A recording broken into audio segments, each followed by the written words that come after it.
Assalamualaikum warahmatullahi wabarakatuh. Mahasiswa sekalian, pada kesempatan ini kita akan masuki lesson yang pertama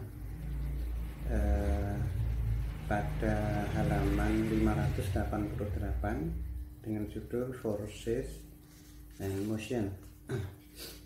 Buku yang kita pakai masih sama, yaitu Science A Closer Look.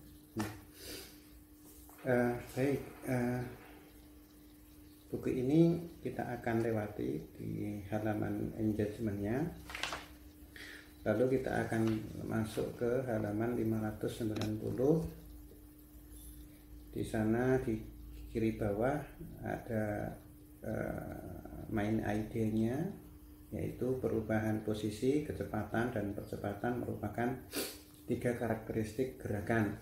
Nah, kemudian di bawahnya ada vocabulary atau kosakata yang perlu Anda kuasai. Berikut page-nya di situ, berikut halamannya sudah dicantumkan. Silahkan nanti bisa dirujuk ke sana. Kemudian saya akan mulai dari teksnya. Silahkan disimak sambil dibekali dengan buku yang sudah diunduh.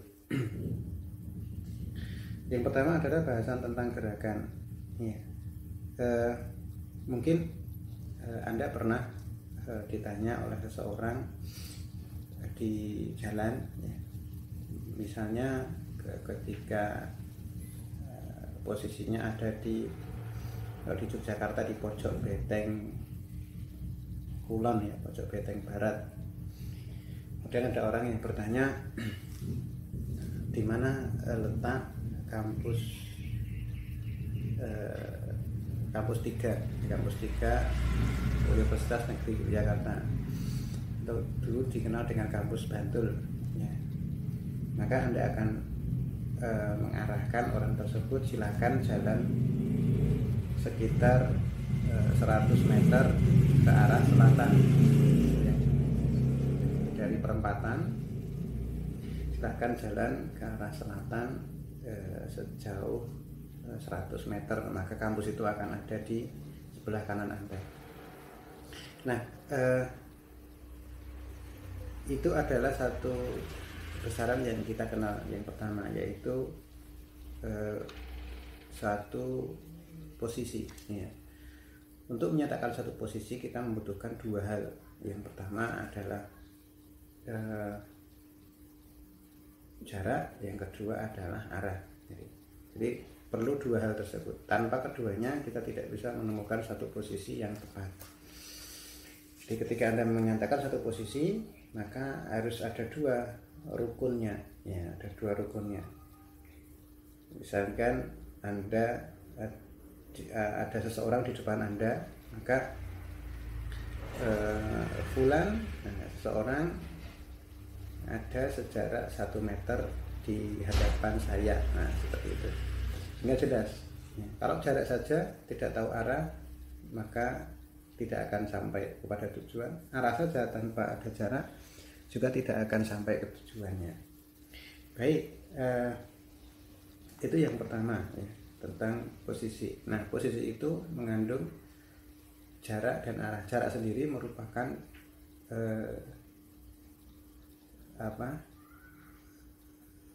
panjang antara 2 titik, atau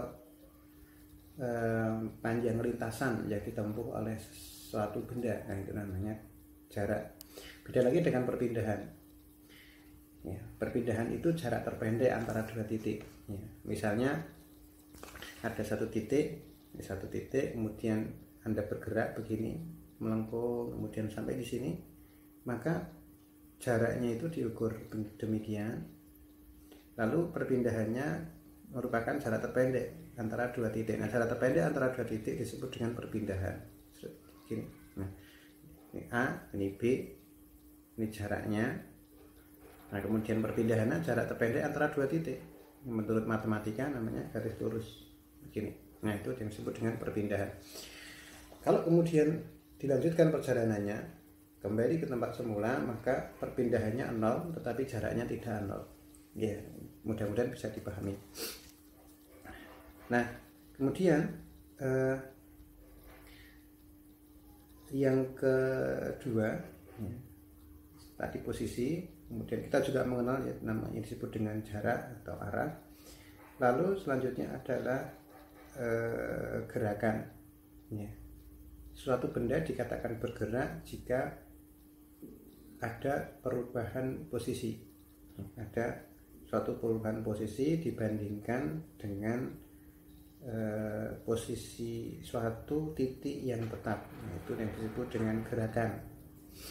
Tapi meskipun bergerak, tapi kalau tidak ada perubahan posisinya, maka tidak dikatakan bergerak. Misal begini, ini ada satu titik referensi sini, kemudian ini ada mobil, dia gini, kemudian dia mundur lagi. Nah, ini tidak dikatakan bergerak. Kenapa? Karena tidak ada perubahan posisi. Perubahan posisi mobil terhadap acuan ini tetap, maka tidak dikatakan bergerak. Berbeda dengan seperti ini, ketika kita tunjukkan mobil ini maju, nah, seperti ini, maka mobil ini bergerak ditinjau dari titik acuan ini. Ya. Nah, itu disebut dengan bergerak, yaitu perubahan posisi suatu benda ditinjau dari titik acuan yang tetap. Ya. Nah, dalam gerakan kadang-kadang ada satu fenomena yang sering kita temui di jalan ketika kita berada di dalam sebuah mobil kemudian melaju, kita melihat ada satu gerakan pohon-pohon yang ada di samping kanan kiri kita, maka itu disebut dengan apparent motion atau gerakan yang nampak. Kita sering menyebutnya dengan gerak semu. Ya, kenapa? Karena memang pada dasarnya pohon itu tidak bergerak, tetap di situ. Kitalah yang bergerak, sama dengan matahari yang kita lihat seolah-olah bergerak dari timur ke barat, tapi sejatinya kitalah yang berputar di dalam bumi yang berputar dan kita di dalamnya, di dalam lingkungan bumi, sehingga kita melihat matahari seolah-olah bergerak, padahal tidak. Itu disebut dengan gerak semu. Baik, Mas-Bro sekalian, kita teruskan ke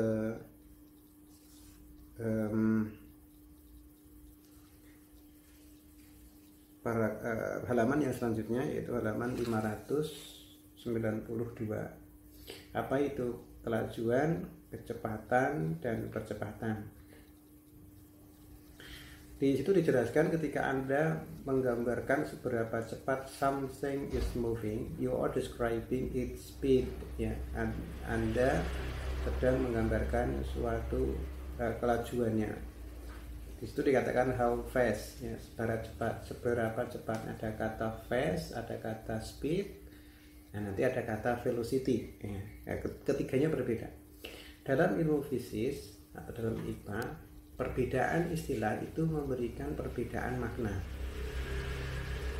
Di sini dikatakan speed is how fast an object's position changes with a time at any given moment. Berapa cepat satu benda berubah posisinya dengan dalam waktu yang diberikan.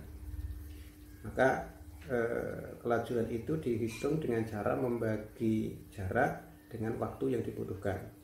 Sebuah mobil yang bergerak dengan kelajuan, ya, speed kelajuan 80 km per jam itu lebih cepat, dalam tanda kutip faster, daripada mobil yang bergerak 70 km per jam. Karena yang bergerak dengan kelajuan 80 km per jam itu dalam 1 jam menempuh 80 km, sementara yang 70 km per jam dia menempuh jarak 70 km dalam waktu 1 jam.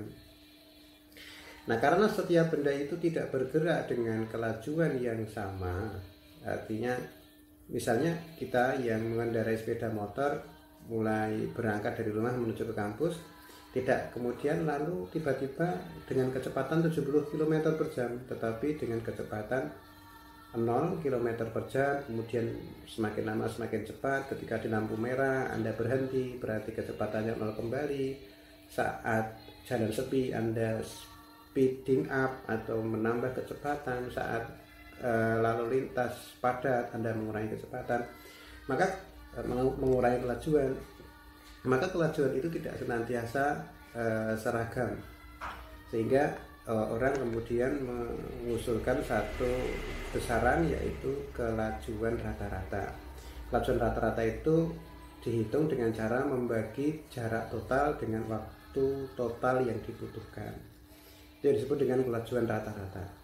Jadi kira-kira rata-rata dalam jarak yang ditempuh itu kelajuannya berapa, ya, rata-ratanya.